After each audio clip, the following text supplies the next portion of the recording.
Welcome to another Glitch in the Matrix episode. I repeat myself in every Glitch episode, but the theme of Glitch in the Matrix is not exactly a thing in Korea. There's no dedicated thread or community board specifically for Glitch stories, and I can only collect as I go through random stories. While other more usual, let's say ghost or spirit-related paranormal stories, tend to be highly culture-specific, those that could fall into Glitch theme tend to be much more universal or very similar to Glitch stories from other parts of the world. Probably, Glitch phenomenon is more global than ghost stories. So, in today's episode 2, I collected stories of various weird situations. Lost object found in an unlikely spot, doppelgänger, a memory that shouldn't exist, and an observation that doesn't make sense. Here are 8 allegedly true Glitch in the Matrix stories. As always, handpicked, translated and narrated by host Anthony.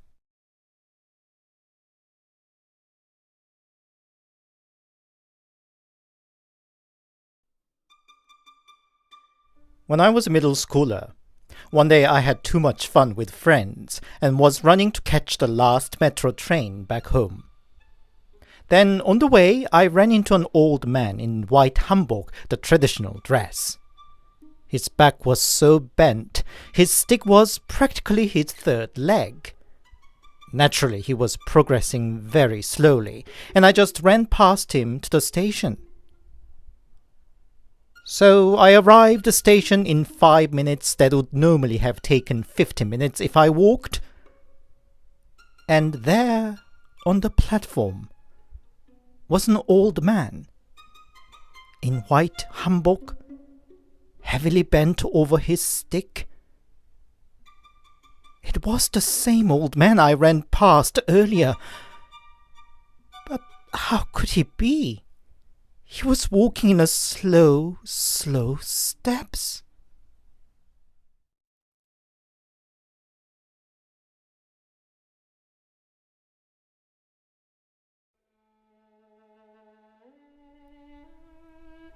My grandpa, Mom's father, passed away when I was about 3. I tend to have a clear memory from my childhood, and I also clearly remember Grandpa's funeral taking place at home in more traditional manner. His body rested behind the screen and funeral shrine, and the family kept aside day and night for 3 days. Grandpa very much doted on me. My mom was the youngest of his 5 children, and I guess among his many grandchildren he gave a particular attention to me, the little boy from his little daughter. Despite of it all, I was then too young to understand death, and didn't feel anything much during Grandpa's funeral. And yet, the image of his coffin carried out to the soulful melody of funeral march is clearly engraved in my mind, as well as aunts and grandmas bitter crying as they bade the last goodbye. Well, I guess not many have such a memory from so early an age. A few years passed, and it must have been when I was 9 or 10. One peaceful afternoon, Mom was enjoying her coffee, and I was nibbling biscuits next to her. And then, don't know why, but I suddenly reminded myself of Grandpa's funeral, and talked about it to Mom. "You know, Mom, years ago, when Grandpa passed away..." And then I carried on describing the day, and how I missed him, how he used to adore me. But as I carried on, Mom's face changed. Not angry or sad, but more baffled. "How do you know all that?" she said in the end. How? Well, because I was there. For the 3-day funeral, I followed Mom around, constantly bothering her, asking what something was for, why this, why that. I even followed the funeral march, holding on Mom's hand. "I remember it all. You and aunts, all clad in black dresses. And on the way to the burial plot, we walked behind the 4th aunt." Mom's face turned even more surprised and said, "How do you know all that? You stayed in Seoul at the time." Now it was my turn to surprise. According to Mom, what I described of what happened at the funeral was all accurate. But the thing was, I wasn't there. I was considered too young to attend the funeral and was left with my dad's sister in Seoul. We still don't have explanation how I acquired a memory I didn't actually see. I just want to think that my love and connection to Grandpa was so strong and I was spiritually attending the funeral. Perhaps.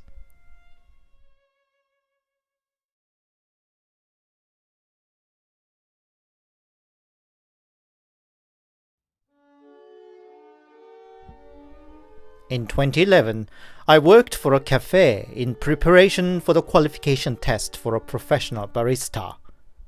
The cafe was then newly opened, and the morning hours were rather quiet, to the point of being boring. At noon, I called up my girlfriend. "I'm so bored and alone here. Come over," I nagged. Okay. I probably could come around at 2, girlfriend said. "Cool. I'll be waiting."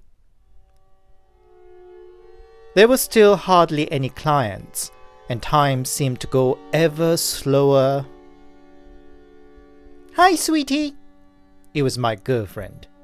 "Wow, you came quickly," I said, and checked the time. It was 12:45. From her home to the cafe, it would have taken 20 minutes by bus, but by fact I know the particular bus ran rather sparsely, and my girlfriend usually took her time to get ready.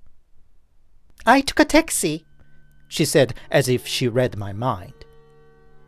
I made her favorite latte and chatted away. All the while there were just a couple of clients. "Gosh, I think I drank too much coffee," girlfriend said, and went to use toilet. I waited 10 minutes, 20 minutes, 30 minutes. As soon as the only customer left, I called her up. "Hey, what's taking you so long?" I said. "Huh? What?" she said. "It's been more than half an hour since you went to the toilet. Is everything all right?" "What do you mean? I dozed off after I talked to you earlier and kept sleeping till you woke me up just now." "What? What are you talking about? You were just here and chatted with me at the cafe." "What? What is this? Are you mixing me up with some other bitch?" she shouted and hung up. I thought she was pulling my legs, but girlfriend didn't come back from the toilet till I finished my shift. I thought she got pissed for whatever reason, who knows how a woman's mind works, and just went back home. I went straight to her place after work.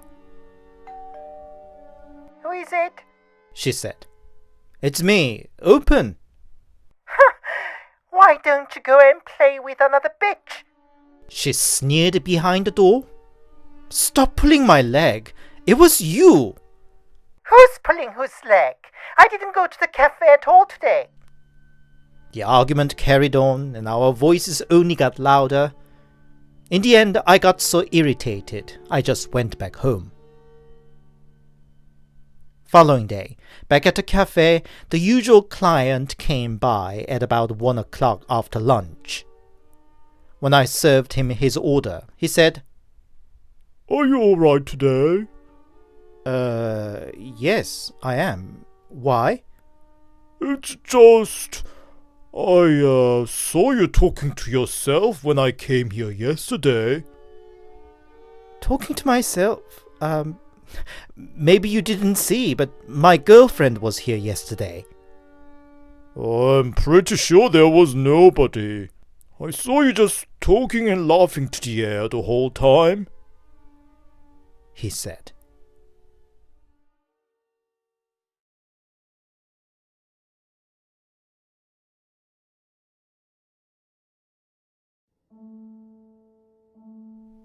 I think it was 2004 or 5.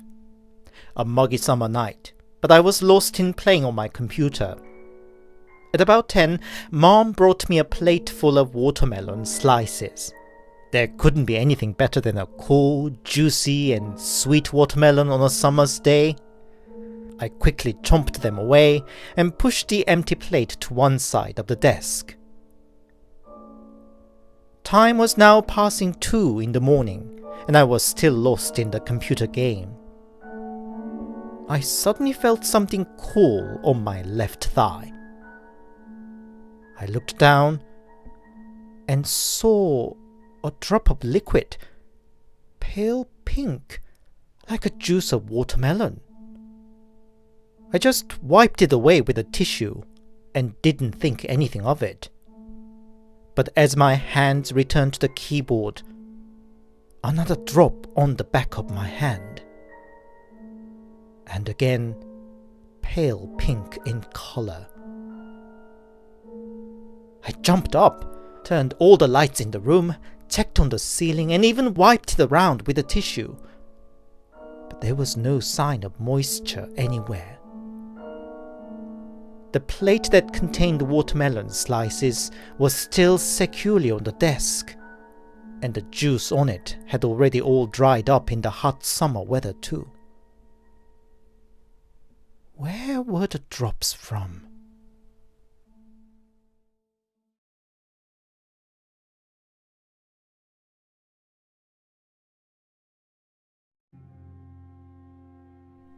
Back in my high school days, it was a muggy, grey, rainy summer day, and as sometimes is the case for such a day, the class nagged the teacher to tell us a scary story. He claimed he didn't know any, but invited anyone to tell a scary story to the class if one had one. And it's the story one of the classmates told us. His dad once was involved in a car accident. Basically, his car crushed into a motorbike. It was a minor accident, but the biker had to be hospitalized a while nonetheless. Since the accident was largely the dad's liability, the whole family went to visit the biker to apologize. The hospital was one of the bigger ones in the center of the town. The building wasn't new, but it was still far from being shabby or decrepit. They asked at the front desk in which ward the wounded biker was, and the staff said the ward 407. They took the elevator and pushed the F floor. It's not the case anymore, but in the past, elevators often used F for 4 instead of number 4 for the 4th floor because the sound of number 4 has the same sound as the word death in Korean. Well, anyway, the elevator arrived the 4th floor, and how odd. It was daytime, but there was no light on the floor. It wasn't just a bit dark and dingy as on a rainy day, but pitch dark. They couldn't see anything that the dad had to use his lighter to find their way. It was before the time of mobiles, so the lighter was the only source of light. They managed to find a nurse station and found a sole nurse sitting there in the darkness. They'd asked her if a patient by such a name was staying in ward 407, and the nurse confirmed. She even gave them the direction that 407 was at the end of the hallway. So they found room 407, all the time relying on the feeble light from the lighter. And indeed on the patient's list on the door was the biker too. Finally. But the door was locked, and nobody answered, no matter how long they knocked. They went back to the nurse station, and now it was empty. In the end, they came down to the ground floor and to the front desk. "What's going on the 4th floor? There's no light, no staff, and the ward door is locked," Dad complained. The hospital staff looked at him with a funny face and said, We are currently not using the 4th floor at all. And the patient you are looking for is in the ward number 5 or 7? So, how come they all thought they should go to ward 407? And who was that nurse they ran into on the 4th floor?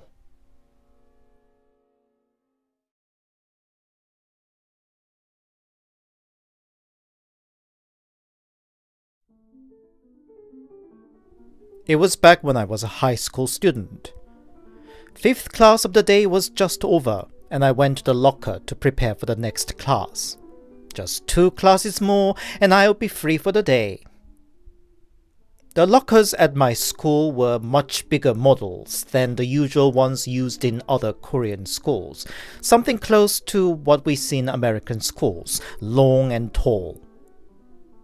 So I was about to open my locker, and just then, a locker on my lower right started to rattle. Not just a bit, but frighteningly so. It was as if there was somebody locked inside who was trying desperately to break out. Somehow the key to it was left there, turned about 3/4 away. At first I thought some naughty mate might have locked another in there for a joke or prank.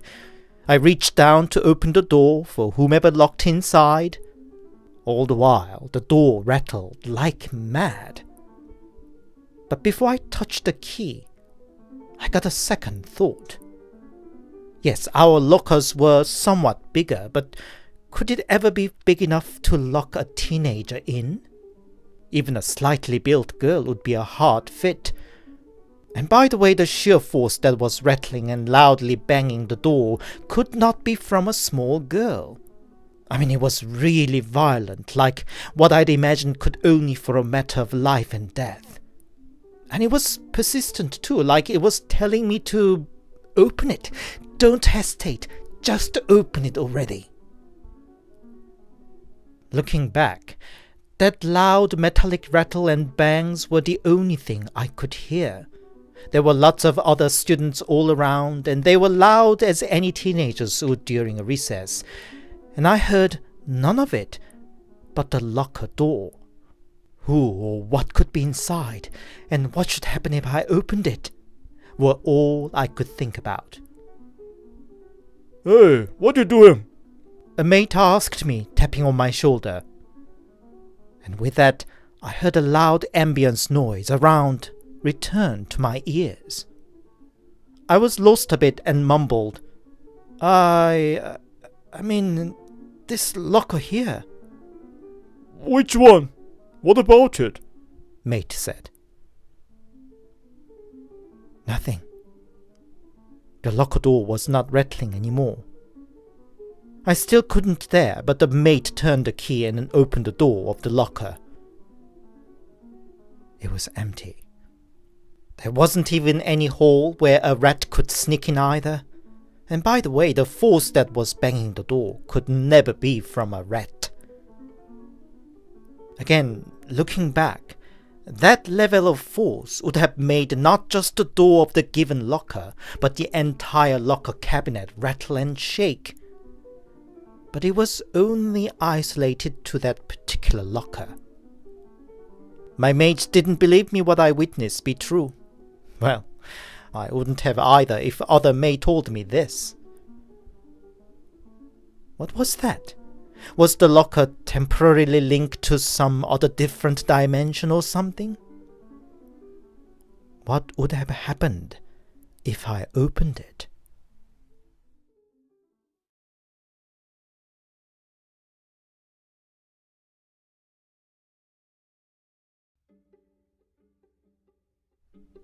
Last December, I met a couple of friends. I'll call them A and B for the sake of the story.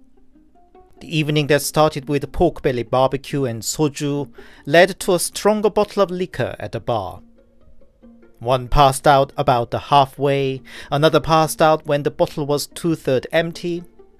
I myself had an extra bottle of beer on top of that, before I myself passed out. and from that point I don't have the memory until I woke up the next morning. According to B, whose memory somehow remained intact, we all stumbled back to his flat. He managed to throw friend A and me in A's room. Friend A and B share a flat, and he himself slept in his own bed.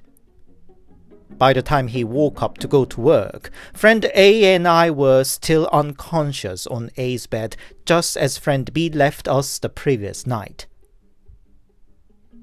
I woke up a few hours later feeling like death, and friend A followed soon. A then realized his monthly salary and mobile phone were missing. His work still paid a salary in cash like in the old days, and the previous day was the salary day. His phone was also still new and an expensive model. The thing is, before the evening started, we already planned to finish it with a bang with a strong bottle of something. Knowing our own record, we fully expected that we would get totally wasted, so we all left our phones and valuables behind at A and B's flat. And now friend A couldn't find them. Missing a full month's worth of salary wasn't a joke. He searched under every pillow, opened every drawers, stopped all his cards, and even visited back the bar and restaurant we went to. But all was in vain. A few days later, friend A's mother called him that his money and phone were found under A's bed back at his parents' place. Now, I myself saw both A and B leaving their phone and money behind in their place. According to B, we both completely passed out by the time we came back at their place, and the following morning found us exactly as he left us the previous night. And indeed, when I woke up, I found myself and A on top of each other in A's small bed. A usually sleeps so deep that it's impossible to wake him up, especially when it's a drunken slumber. A's parents' place is not too far, but still would take 30-40 minutes drive from A and B's flat. A's parents said they had no visitor or disturbance that night either. And how come A's money and phone ended up in his parents' place?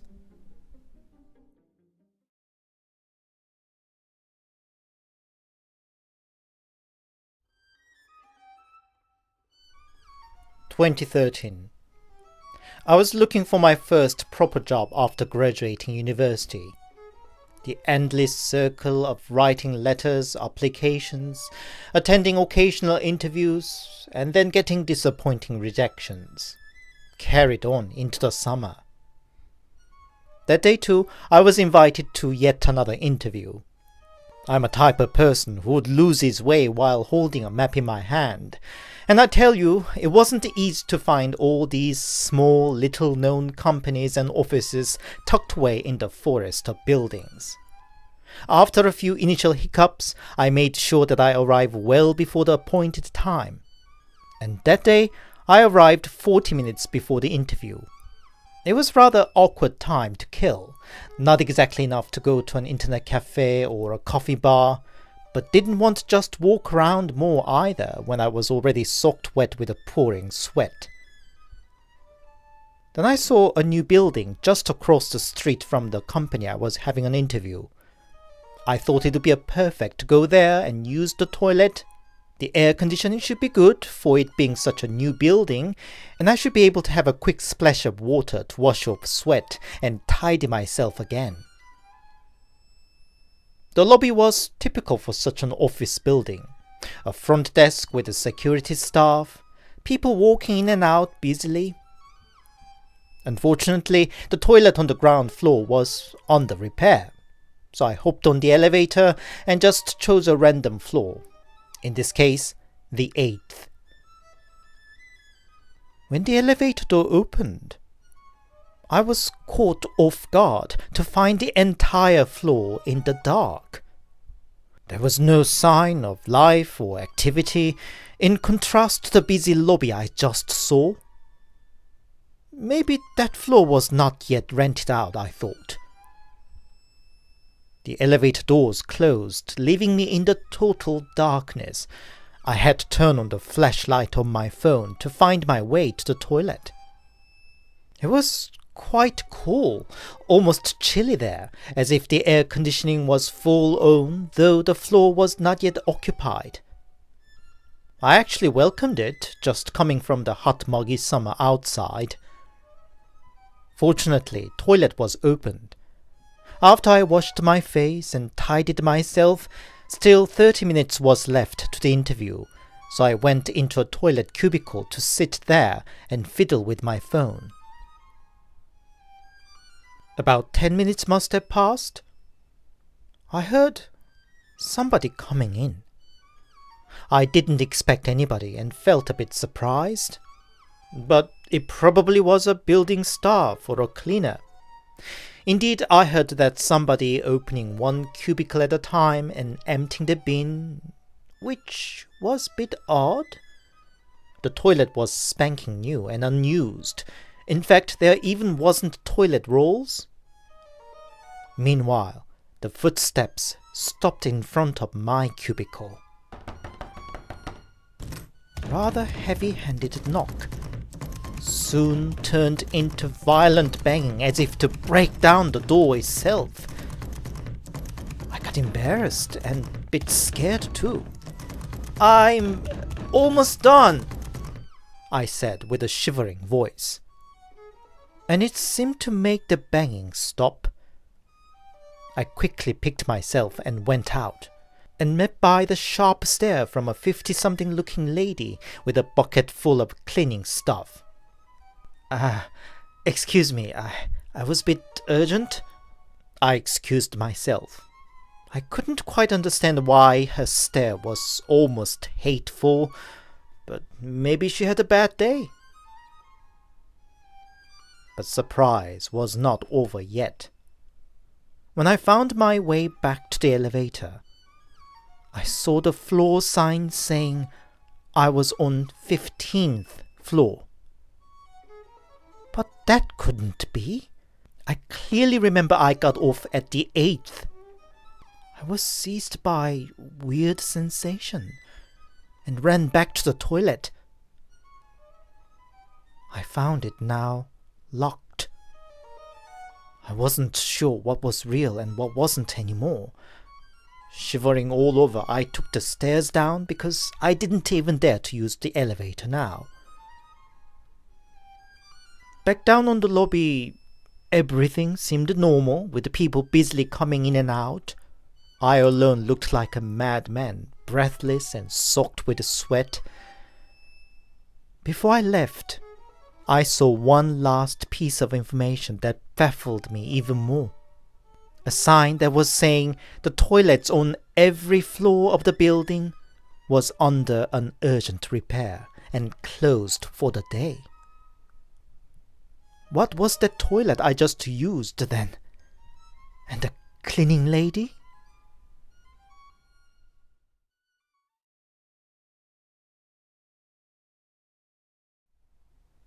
Hi, it's Anthony here, and thank you very much for listening. Hope you enjoyed yet another little journey to the bizarre and unsettling. As I mentioned in the opening, I find it fascinating that glitch type of stories tends to be more universal than ghost stories. Could this be the proof that this world is really just a matrix after all? What do you think? If you enjoyed my work, please give it a like and a comment, and please consider subscribing to my channel if you haven't yet. If you like spooky, weird, and amusing stories to accompany your sleepless night, you are in the right place. If you'd support me more directly, I also have a Buy Me a Coffee account. The link's in the description. Buy Me a Coffee supporters enjoy an early access to my new content. Thank you. What for the next week? I have no idea yet myself. Come back and find out. Until then, stay safe and take care.